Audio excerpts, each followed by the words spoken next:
What's up guys? Bulacan. Yan, San Miguel, Bulacan pa din. Itong ginawa natin dito, Rusi guys, Rusi Macho.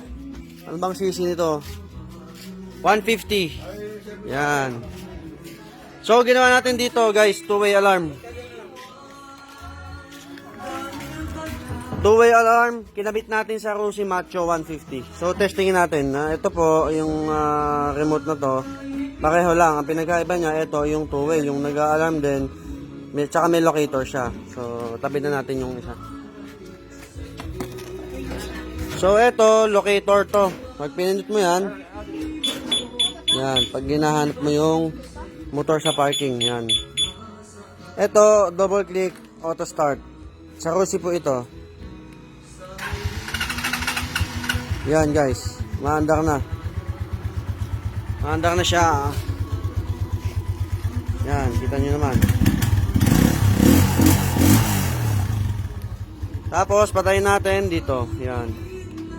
One. Tapos, ito naman yung alarm. Pag pinindot mo to, yan, naka-trigger na yung alarm.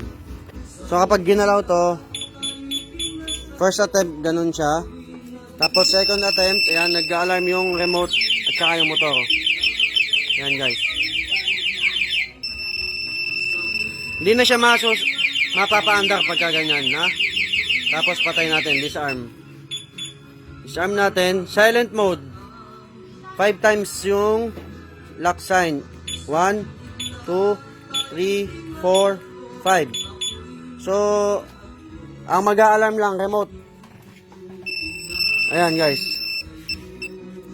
Makikita nyo, ito lang. Hindi nag-a-alarm to. Pero, hindi siya mapapaandar. Susian natin. Ayan. Ayaw guys. Kahit susian yan. Ganun. So, disarm ulit natin. Yan. Bigyan natin sa may-ari ang kanyang magic key. Sir! Ayos. Nag-iisang Rusi na nagawa ko dito sa Bulacan. Macho 150. Ciao.